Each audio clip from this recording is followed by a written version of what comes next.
Saatnya kita kupas kuliah tanpa sekat. Mari sukseskan Merdeka Belajar Kampus Merdeka.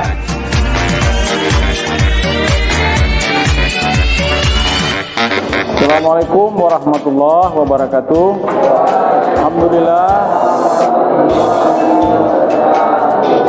wa syukurillah. Allahumma shalli ala Muhammad wa ala ali Muhammad. Anatomi latar belakang penelitian, ya. Nah, kenapa ini perlu kita pelajarin? Karena memang kadang-kadang banyak mahasiswa itu terjebak tidak memahami bagaimana sih sebenarnya latar belakang penelitian itu. Mengapa kita bicara tentang anatomi? Karena memang kita perlu tahu susunan tentang latar belakang penelitian.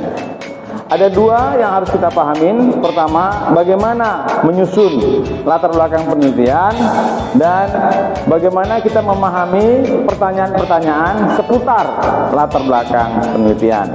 Kita lihat, ketika kita ingin menyusun latar belakang, pahami yang pertama bahwa latar belakang itu apa? Latar belakang itu adalah alasan mengapa kita memilih judul itu, mengapa kita tertarik dengan tema itu, mengapa kita ingin mengetahui tentang kajian yang ingin kita teliti. Kemudian yang kedua, yang pahami juga bahwa latar belakang ini adalah fondasi atau dasar.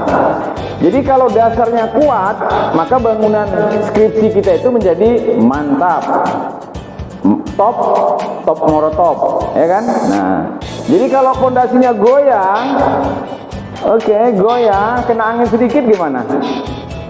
Loyo, rusak fondasi itu kan.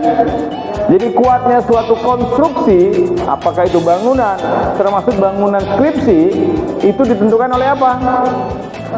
Latar belakang penelitian. Nah, lalu bagaimana cara yang efektif kita merancang latar belakang penelitian?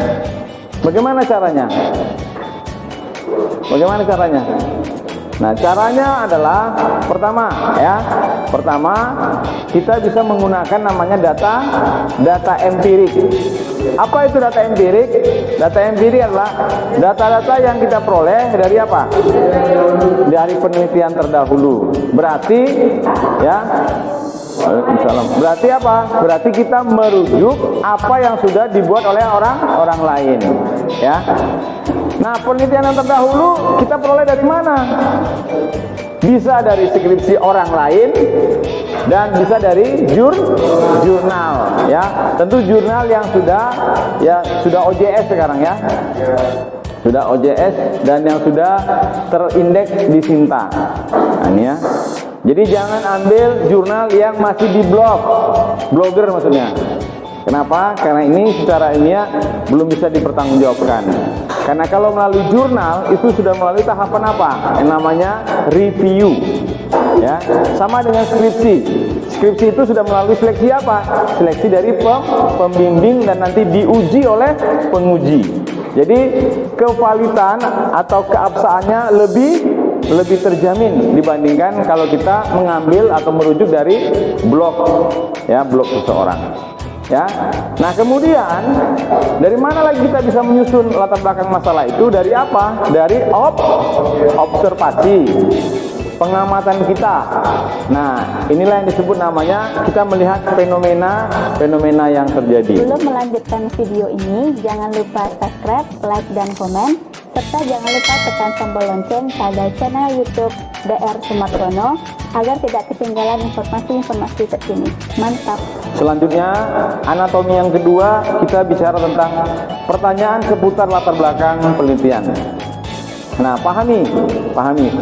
Di penelitian kualitatif, pertanyaannya itu tidak akan jauh dari apa? Bagaimana, mengapa, apa. Kalau pertanyaannya bagaimana, berarti bicara tentang proses atau hasil. Ya, proses atau hasil. Kalau pertanyaannya mengapa, berarti itu bicara tentang apa? Tujuan. Ya, atau alasan. Sedangkan apa, itu berarti bicara apa? Deskripsi, penjelasan. Ya. Jadi kalau misalnya gini, kalau ada seorang penguji bertanya, ya, apa sih yang menarik buat Anda atau Ananda atau Adinda dalam penelitian ini? Berarti itu pertanyaan tentang apa? Tentang latar belakang. Ya, kebanyakan mahasiswa ketika ditanya apa yang membuat Anda terkesan, tertarik meneliti tentang ini, jawabannya ingin mengetahui. Ingin mengetahui itu apa? Tujuan penelitian. Nah, kalau pertanyaannya mengapa Anda tertarik meneliti tentang ini, maka jawabnya apa? Untuk mengetahui. Ya, karena dia ditanya tujuan atau alasannya. Ya, apa alasan Anda? Nah, barulah bicara tentang latar belakang tadi. Berhubungan dengan pertanyaan seputar latar belakang penelitian, itu ada dua. Yang terang benderang, yang secara konkret kita sudah paham. Oke, misalnya pertanyaannya, ya, apa yang melatar belakangi Anda tertarik meneliti tentang ini? Itu kan sudah terang benderang itu. Jangan boleh tanya, maksudnya apa ya Kak? Mengapa Anda tertarik membuat latar belakang seperti ini? Itu kan sudah terang benderang. Oke, apa yang melandasi Anda sehingga inilah bentuk wajah latar belakang Anda? Itu kan sudah terang benderang kan? Nggak dikasih tahu juga kita tidak tahu tuh. Tapi coba kalau gaya pengujinya ini namanya gaya bro lah itu ya, gaya selengean itu. Kenapa sih tertarik meneliti tentang ini? Apa yang mendasari Anda memilih topik seperti ini? Nah, itu berarti bicara tentang latar belakang.